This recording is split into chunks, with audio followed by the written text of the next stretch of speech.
when we are so busy chasing dollars just for the sake of chasing dollars, that we close ourselves off to opportunities that could completely transform our lives if we were willing to see them that way.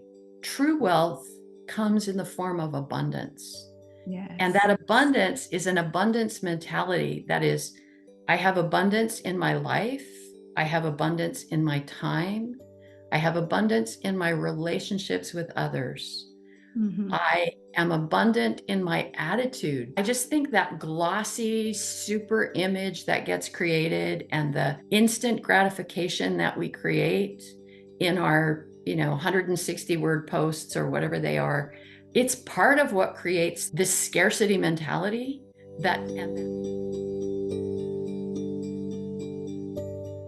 Welcome back to our show, Empower Your Life. Cindy Marie here.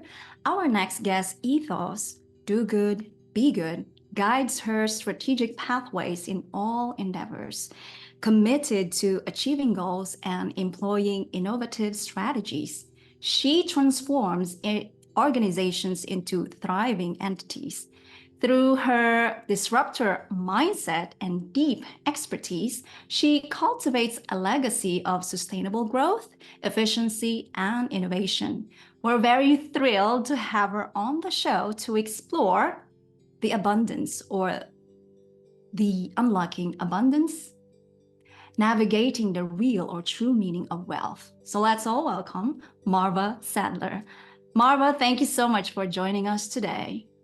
Thank you for inviting me. I'm really excited to be here. I love your topic. Thank you. Thank you. So let's dive in, right? So Marva, you've been a C-suite leader, executive strategies, consultant, and acting as a chief operating officer of 𝗕𝗲 Rising and chief revenue officer of Homecoming. For many of people watching or listening right now who have yet to know your story, could you share with us what led you to where you are right now? I will do my best, and I'll try to keep it short. Let's start with, I started my career as a strategy consultant in big strategy organization, Bain & Company. I fell in love with problem solving, looking at really difficult problems and finding a creative solution that did more than just solve the problem. It actually created value and created additional pathways forward. And I realized that most companies didn't know how to do that, and especially big companies could get stuck. So, and small companies, frequently, they don't have the knowledge or the capability to figure out some of those very difficult challenges. Over the course of my career, I found that I like small companies more than I like big companies because I don't really love politics. I love getting stuff done, and I love seeing people be more successful, be happier, be more productive, be more creative. But not necessarily, I don't necessarily live to make more money for shareholders. So I've really focused in small companies, and I've had the opportunity over the last several years to really immerse myself in the coaching business in various forms because I wanted to make a difference to civil discourse. I believe that our world is deteriorating in terms of our ability to have common courtesies for each other and to have friendly, caring, civil conversations with people that we might not agree with on some of their beliefs or principles. Our political leaders can't help us because they're the ones causing the problem. And our religious leaders don't help us because most of them don't have enough influence anymore. So where do we go to change people's mindsets to open themselves up to the possibility that we can have conversations with people, not just shout at each other? Yes. And that's how I ended up in the coaching world, was because I believed that the most likely path to civil discourse was to help leaders business leaders understand that having healthy cultures and treating their people well was the best path to success, and that the best way to persuade leaders about that was through coaches who have daily contact with those leaders. Yeah, yeah. I agree with all what you said. And I think, I mean, that's also one of the reasons why I left corporate world. It's because I just couldn't. I remember this very clearly. I asked myself, is it what it takes to really climb the ladder? That I have to have this thick face or like filter, that I am not being who I am just to go through the positions that I'm aiming for. And I'm like, no, that's really against my core values. So I completely understand you coming from. And, like I'm seeking for that leaders that would really empower you in terms of curiosity, exploration. And the previous companies that I have worked with, Marva, they have challenged that. Well, actually, they have fueled me to continuously being myself instead of, validating myself from external, because many of them have been telling me, with your attitude, you're not going to go anywhere. And I was like, wow. And I'm a person that loves challenges.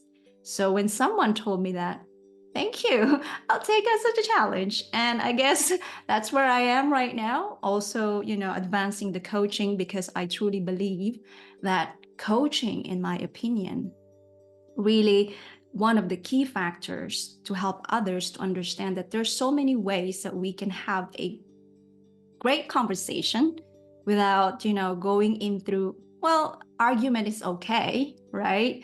However, the main importance is focusing on the solutions, as what you said. You want to make sure that solutions will be taking action rather than, taking all of this narrative that doesn't really make sense, that holding back the success or the thriving of the business. So thank you for sharing that. I too have had experiences where I was told that my attitude was going to be wrong or was not going to get us where we wanted to go. I've had other senior executives tell me that I needed to quit caring about the people. I needed to quit coddling them, and I quite honestly took offense at, being accused of coddling people.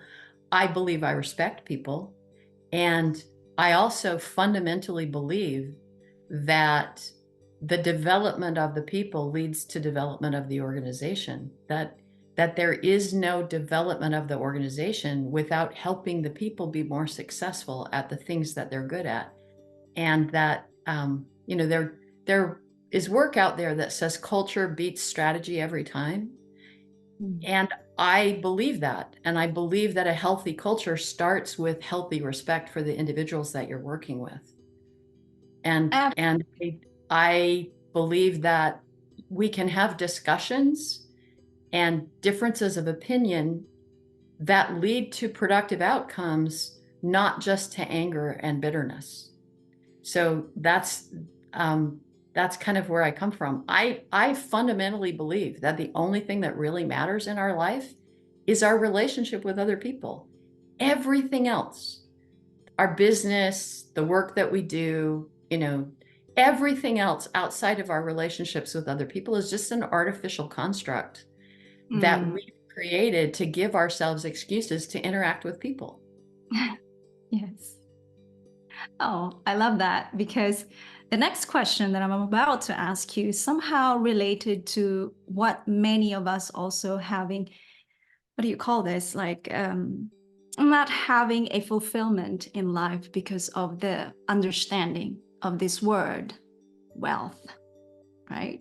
So I'm super curious, Marva, what does wealth truly mean to you? And do you think that most of us really not having that deeper understanding of its meaning? I believe that a number of the psychological, mental health, emotional health problems that we see today are coming from, they stem from our misunderstanding of wealth. Mm. We live in a culture that is so focused on financial wealth. It's focused on, how do I hustle faster? How do I work harder? How do I spend more time? How do I make myself more efficient? Not so that I have time off, but how do I make myself more efficient so that I can work more, so that I can do more, so that I can have a side hustle, so I can make more money. And why do I make more money? So I can have more stuff. And why do I have more stuff? So that I can prove that I have money. I mean, it's a really unhealthy cycle. And I actually believe that true wealth comes in the form of abundance. Yes. And that abundance is an abundance mentality. That is, I have abundance in my life. I have abundance in my time. I have abundance in my relationships with others. Mm-hmm. I am abundant in my attitude, that I am open to new experience, and I am open to what the world has to give me or offer me, and I'm open to seeing it when it arrives. Mm-hmm. And I honestly think that when we are so busy chasing dollars, just Mm-hmm. for the sake of chasing dollars, that we close ourselves off to opportunities that could completely transform our lives if we were willing to see them that way. Yeah, it's true. I agree. And speaking of the understanding of many of us in terms of wealth, do you think that it causing us worse when it comes to social media? Because everyone could like filter and all of this, and our understanding what success or wealth means is different. What's your thoughts about social media that giving us maybe a lot of people having anxiety or depression because of what they see? I see so many people constructing artificial lives, artificial realities, and then believing those artificial realities for themselves and for others. I am a contrarian. I don't participate in social media. I don't have an Instagram account. I've never looked at Twitter. I don't have a Facebook account. I use LinkedIn professionally. I don't use any other social media. And I refuse to participate. I tell my children, if they want me to see pictures of the grandchildren, they can text me, they can email me, they can send it to me snail mail. But I just think that glossy super image that gets created, and the instant gratification that we create in our 160 word posts or whatever they are, it's part of what creates this scarcity mentality that causes us to accelerate our needs and escalate what is required, because what was okay yesterday is no longer okay because somebody else came out with something that's better, cheaper, faster, prettier. We're constantly comparing ourselves to unreal expectations and to reality that's been so curated and transformed and morphed and polished that it doesn't represent reality. We see young women with body dysmorphia because of the pictures that they see on social media that are not real to begin with. Yeah. And we have a whole culture that's built around artificiality. I remember talking to a CEO once when I was a senior executive, and watching him struggle. And being a kind of truth teller, I was in a meeting with him one day and I said, it must be so hard to project that holographic image of yourself all the time. You're so busy projecting what you want people to believe about you, the energy, the positivity, that we're nowhere close to who you really are. We're just looking at this holographic image that you're projecting on the wall. And it wasn't received very well, which is not surprising. But since that time, that was, probably 25 years ago almost. Since that time, everybody's got into the business of projecting the holographic images of who they want people to believe they are. That has very little to do with who they really are. And I think that that is absolutely antithetical to really finding wealth in abundance. Oh, love it. And just to kind of share with you my experience with social media, and I think you are aware with the algorithm, with all of these things, and I'm like seeing a lot of entrepreneurs out there like being so caught up in this trap, and I'm like, no, I think it goes deep into our core values, because I always remind myself that it's not sustainable. I mean, and the business that I am working on, it's not just 4 or 5 years, it's for long term. So if I'm going to do that constantly, do I actually make myself more free? I don't think so. I will be more trapped or becoming in prison, and so I see so many coaches, and it just makes me feel like, why are you doing what you're doing? And deep inside of you, it's not sustainable. And this is why I'm a big advocate of authenticity. Because if you're authentic, you have nothing to prove yourself. You know who you are within you, and you're really sharing to people that it is safe to be authentic and who you are. But of course, it takes courage, right? And a lot of people, I mean, we all know this. Those people who are really sharing the authentic self will be very, very little number of people, but everything else will be here. And it's not easy, but I think for me personally, it's very, very liberating, because I have nothing to prove. Okay, you guys can do all of these things, but I'm not going to play the game that you're playing. I love what you just pointed out in terms of, freedom, and the freedom that comes from being authentic, and the fact that so much of what we're spending is not sustainable. It doesn't generate freedom. And freedom is one of those principles of abundance. Mm-hmm. I can do with so much less if I'm enjoying what I do have. And that includes my relationships, which come with, deeply connecting with people, which has to do with authenticity. It comes with how I spend my time, whether that's, whatever I'm spending my time on, do I truly enjoy it? And that comes from having the freedom and the flexibility to actually sit with whatever the thing is that I'm doing and experiencing it fully and enjoying it fully, rather than hurrying through because I need to get through it to the other side. I used to talk about it in terms of, how fast can we run on the hamster wheel? That, as we push for more productivity, as we push for better utilization of our hours in our day, we're just running faster on the hamster wheel because we still wake up tomorrow and it's still tomorrow. And so I ran, 30,000 cycles on my hamster wheel yesterday, and today I'm going to run 32,000 cycles. I'm still going to end up in the same place, because it's not real progress if what we're doing doesn't have meaning in and of itself.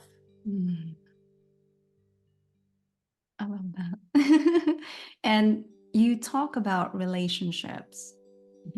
Marva, in your experience, how does wealth impact relationships?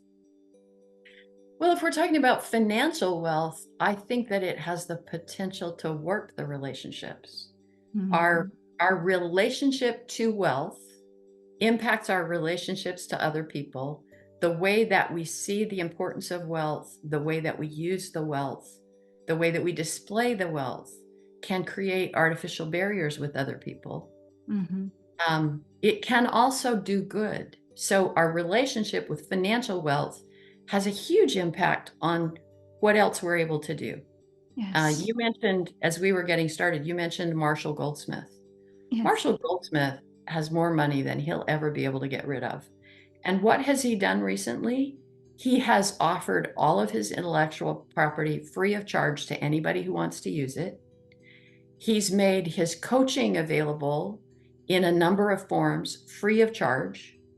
He is considered the #1 executive coach in the world. He has clients who pay him millions of dollars to talk to him. And his attitude is one of complete abundance and freely giving because his attitude towards wealth. Now, people could argue, well, it's easy for him because Yes. he has it. He has a lot of wealth. But the thing is, he had wealth before he ever had money because he had a wealth in terms of the abundance of his attitude towards other people. And so I believe that if we walk away from the financial wealth measure and we talk about the abundance measure, that having an attitude of abundance can only improve our relationships, because it means that we see ourselves as having the time to develop those relationships. See ourselves as having the emotional connection to truly connect with people at a real, authentic level, rather than as a superficial transactional level. Yeah. You know, if I'm treating people as transactions, how many friends can I gather on Facebook? Well, you know, I don't even measure that. And I don't do it because I'm not on Facebook. But if we're counting our relationships as the number of people I can attract, the number of likes I get or whatever, we're creating really artificial relationships. We're actually creating barriers. If we think of wealth as an abundance of grace and an abundance of contact with others, then we're really talking about deepening and refreshing our relationships, and we're creating an opportunity to have a real relationship, not a transactional relationship, much more quickly, because it's the real me talking to the real you instead of the avatar me talking to the avatar you. I love that. You know, you mentioned about financial wealth. Just like everybody else, I used to be in a scarcity mindset. It's because of the environment where I came from, and believing that, you know, hustling and bustling will be the only place for me to be successful. And thank God, that's why I'm a very big advocate of coaching as well, because through coaching, just the first step of understanding what coaching has tremendously helped my perspectives in life. And I remember I even shared this as one of the episodes of this show, that I used to think that for me to be able to contribute to the non-profit organizations as part of my projects, I've got to be financially well. So you know, for me, contributing $20 or $50 is not enough. I've got to have 100,000 and so on. But because my mindset is not on abundance. And then, you know, as over time, I started to realize, hang on a second, you know, what is it really that you want to achieve in terms of wealth? I think that time I realized, oh, I still have that scarcity mindset. And then the moment that I allow myself to expand, and then I realized, oh, it doesn't matter how much I can contribute to these organizations, for as long as my purpose is sincere and my really intention is to contribute, you know, while I'm, you know, thriving the coaching business, I'm already helping and thinking that I'm already abundant. So yeah, I mean, for many people, like what you have given example for with Marshall Goldsmith, yes, people would say that, oh, it's so easy for you, Marva, to give an example like that. I think it's really shifting our perspectives, and it's the first step from understanding deep inside, and it will radiate outside, instead of we seek from the outside, but really just repress the true authentic selves that really wanting, this is not you, this is not you. And I think I completely agree with what you said, transactional, because I always, when I even connect with you, I think I mentioned to you that my connection with you is not transactional, because that's just not my core values. And I think it really takes a lot of time and investment to align with your core values. But I'm like, I'd rather be in a place of working in hard ways, which is being authentic, rather than, yes, you might have full of friends in Facebook, but how much do you really know one another? I guess you might say, oh, none of that. So I think changing or shifting that perspectives into abundance really big help for many, so that our understanding with wealth really will change, not just about financial, but really about our well-being. Well, it's surprising how your priorities can change when you adopt an abundance mindset. Yes. When we think about, my situation in the world or the world in general, there is enough and to spare. There's enough and to spare of anything, of time, of goodwill, of good people that we can interact with. And when we think about it that way, what we also find is that I don't need nearly as much as I thought I did. Mm-hmm. And I don't need to work as hard as I thought I did to get there. And there are wonderful things around me that I can enjoy that cost me nothing. Yes. I moved a couple of years ago from Utah to Washington State, and I currently live in a place that a lot of people wouldn't be happy with. There's not enough hustle and bustle. It's not a city. I don't go to the symphony. I can't even get to a movie theater.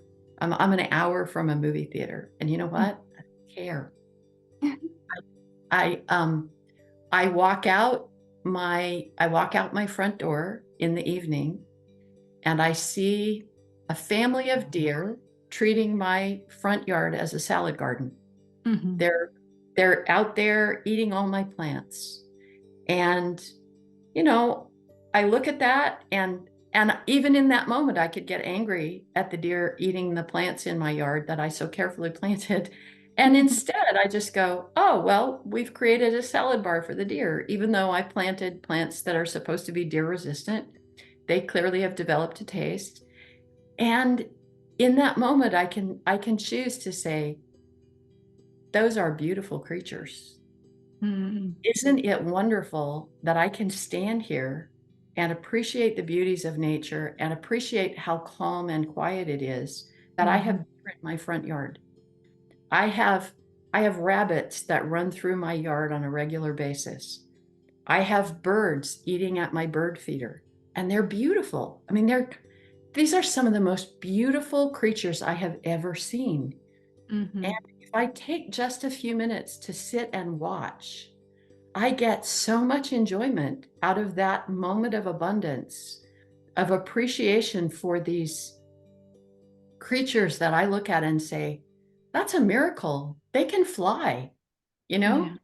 They are so aerodynamically structured that they can fly with those tiny little wings. And that's a moment of abundance. And it cost me nothing. Yes. I love that. That is very true. When I'm speaking with either clients or potential clients or just random people that I have interacted outside, when people starting to complain in life, and I would ask them, so what are you grateful for today? Mm-hmm. And I think many neglecting the importance of even being alive today. Many people forget about that. It feels like we are so entitled that we can live longer. And my understanding is that we're renting here on this planet Earth. And so either you don't see that way, or you just feel that this is just part of your life, that you daily have this life given to you as is, but it's not. And I'm just like you. I really love to be connected with the nature. And I think when you spend time much with the nature, you ground yourself. You are connected with the nature, and you feel like, yes, it costs you nothing. And so moving on to the next question, and I think you have already mentioned how you shift from what you've known about wealth and all of that to where you are right now. And I think it's very, very beneficial for many people. to have that tips or suggestions for those who are currently experiencing the setbacks and challenges on the path of wealth, what will be your suggestions or tips for them to navigate it better? The first tip I would give is give yourself grace. We all have setbacks. Everybody has setbacks, and we have them frequently. And if we just give ourselves grace and we think of it as a course correction, not as a failure, and I've learned something here, not I've failed.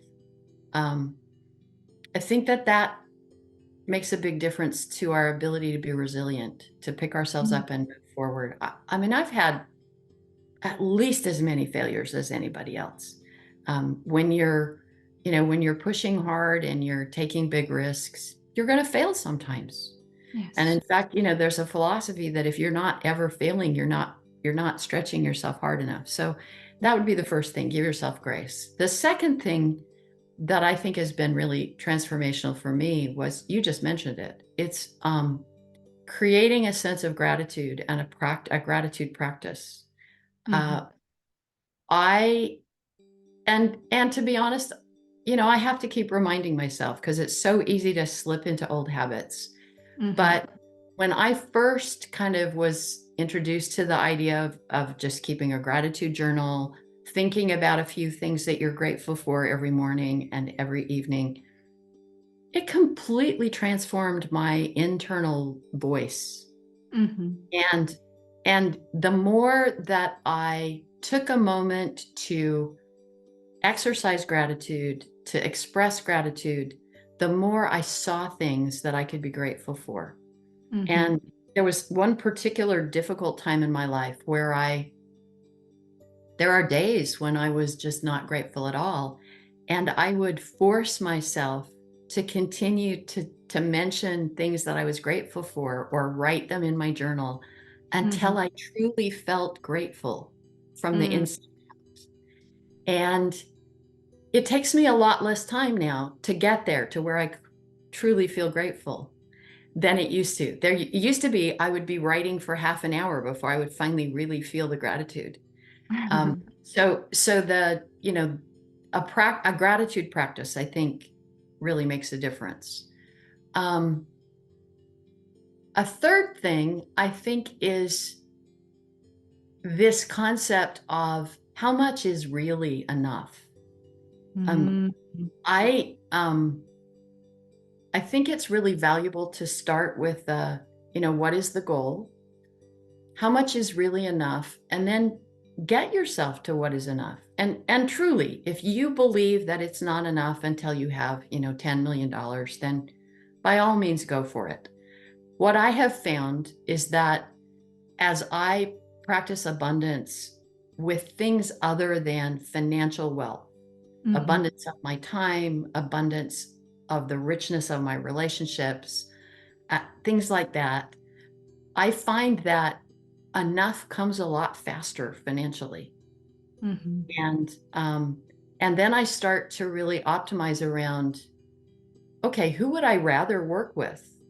Who are the people I want to work with? What are the things I want to be doing? All of those things end up having greater importance to my well-being and to overall my kind of attitude than the number of dollars that I'm earning or that I'm putting into my bank account. And so I think that would be the other thing. It's like, it's really stopping and taking stock and saying, okay, what truly is important to me? Yes. And when we decide and can be consistent about what truly is important to me, recognizing that what might be important today will change next week. Because once we get one thing filled, another need comes up, and that's okay. Yeah. But stopping on a regular basis to just say, okay, what's truly important and how am I doing relative to what's truly important? Helps give us a guide that is our own guide rather than accepting somebody else's word for it. So those would be the things I think that I would say are most important. Beautiful. I love it. that truly speak to myself and what I practice as well. Now, Marva, the next question, I think it's pretty relevant or pretty the same as with what you just mentioned in terms of optimism, right? But I just want to ask you, what is your understanding? Because here's the thing, some people don't practice with the word optimism. Some people would have a different terminology for you to keep energized, or whatever that term could be related to optimism. But I'm an optimist person. So I'm super curious as beautiful. I love it. That truly speak to myself and what I practice as well. Now, Marva, the next question, I think it's pretty relevant or pretty the same as with what you just mentioned in terms of optimism, right? But I just want to ask you, what is your understanding? Because here's the thing, some people don't practice with the word optimism. Some people would have a different terminology for you to keep energized, or whatever that term could be related to optimism. But I'm an optimist person. So I'm super curious as, do you have like a morning routine or night routine that keep yourself energized or optimism as well? If so, would you help us, or would you share with us for other people watching or listening right now, especially in a place of leadership or small business owners, that will be very, very valuable for them to practice or even experiment that perhaps will work for them? It's not really a morning routine or an evening routine. I have a practice that I try to, it's almost like a mantra. I try to remind myself throughout the day, because there are always things that are going to get in our way. There are always things that are going to irritate us or frustrate us. And there are two things that I try to remember. The first one, I do not remember where it came from, but I started just saying to myself, if this is the worst thing that happens to me today, everything will be all right. And it helps me keep a perspective. You know, there was a time in my life when I would really get pretty easily, like, really upset and frustrated over pretty small things. And it's easy to get yourself worked up over stuff that's frankly just nonsense. And so I decided I needed to calm down. And I found that if I would just say that, if whatever it was, if I would just stop and look at it and go, okay, if that's the worst thing that happens to me today, it'll be okay. And then I just would release all that energy around, you know, that's not even something that's worth getting upset about.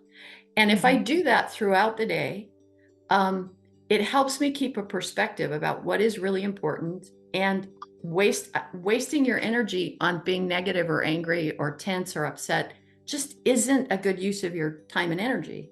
And so it leaves you with a lot more energy for things that are more valuable. So that's one thing that I do, and I do it on a regular basis. And I do have to say, once in a while it goes wrong. I said that one day in a meeting with a person I was working with, and she said, well, this is not the worst thing that happened today because my dog died today. And I was, you know, I had to apologize to her because I had said it as kind of a flippant thing. But, you know, that also puts things into perspective. Yes. Your dog dying is worse than being 5 minutes late for a meeting, you know, and then taking the moment to give grace about that is also important. The other thing that I try to exercise came from Viktor Frankl. And I use it almost just like a mantra. You know, there is a space between stimulus and response, and in that space is our freedom to choose. Those are not exactly his words, but those are the words that I try to remember. And so when I get this stimulus and the response that I want to do immediately is a negative one, I will remind myself there's a space between stimulus and response, and I just slow down. And I think about, okay, what is a productive response here rather than a knee-jerk response?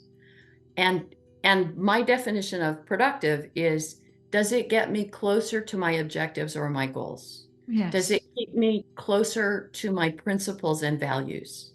And that's how you measure productive. Anything that doesn't take you closer to your principles and values, doesn't get you closer to your objectives and your goals, is unproductive. So screaming at someone, if you have a self-belief that you are a kind person, losing your temper and screaming at someone, regardless of what it was they did, is not productive. It's not going to make me feel better. It's not going to make them feel better. It's not going to get us closer to agreement. And so there is a space between stimulus and response. And in that space is our freedom to choose. And in that choice is our answer. Love that. That just reminded me of 𝗕𝗲, I think that's his name, talk. He has some practices that he shared to people during that talk, that you can dwell on it for 5 minutes, the negative, whatever that you're going through. But after that 5 minutes, remind yourself what is most important right now, that, like what you said, that will lead you to your goals. Okay. Yes. And remind you, and then commit to taking action for the next forward, so that you're not really dwelling so much emotional, which to be honest, earlier today, I've got a situation that created frustration and upset feeling. And I have to express that. And then I told to myself, what's important right now? It's important right now that this lady gave us feedback, what's supposed to happen. And I'm like, okay, let me do that. And this is not a bad thing. It's just a conversation triggered me something. And then here I am. Actually, just earlier, I felt like that way, but now it's as if that it didn't happen. But I think it really takes a lot of practice, though, to really switch that, because that's the reason why many people kind of dwell on it, because it's comfortable, right? You chose subconsciously or consciously to be in the victim mindset. Yep. But we don't see that keeping ourselves over there, that also dragging us to achieving our goals. And so thank you for sharing that. And I, there is a third thing. We will fail. We'll come up short of our own expectations. And when we do, we give ourselves a moment, we give ourselves some grace, and then we move on. There's one other thing that I try to do on a regular basis that I have found really works for me. And that is to stop and say, what can I learn from this situation? So something went badly. I could be really upset that it went badly. I could beat myself up that it went badly. Here are all the stupid things I did. Or I can stop and say, what can I learn from this? Yeah. And if I learn from it, then it's not a failure, or it's not, if I learn from it, then I can say, okay, now how would I apply that the next time? Great. Yes. There was something valuable that came out of this. Yes. And then I can move on. Yes.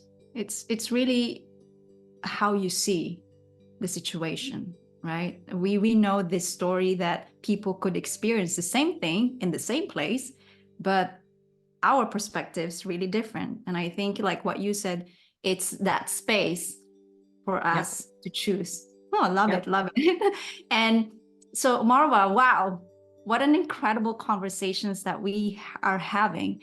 And for many people who are really keen to get to know you more, or perhaps to really have better understanding what you do. So Marva, where can they connect? Which in LinkedIn. So could you share with us where they can connect over LinkedIn? I would just say, look me up. Marva Sadler, have an unusual name. There aren't rather many of us. Reach out, ask to connect. I'm happy to connect with you. That's the only place I'm available. I don't have a website. I don't do any of the other social media. They can email me and I'll do my best to get back to them. And because I have an unusual name, my email is also really easy to remember. It's marvasadler@gmail.com. Amazing. Thank you for sharing that. And Marva, before I let you go, is there anything that you think within our conversation that we didn't cover that you think perhaps it's worth to share a powerful message for people watching or listening right now? Well, I think I've shared most of my philosophy. And I guess that the only other thing that I would share is one that I learned from 𝗕𝗲 𝗏𝗏, and that is awe, A-W-E. It's a question that I ask myself, and it's a question that I ask pretty much everybody that I interact with or interview or whatever else. And AWE stands for and what else? So, and what else can I learn? And what else is important here? And what else would you like to tell me? And what else?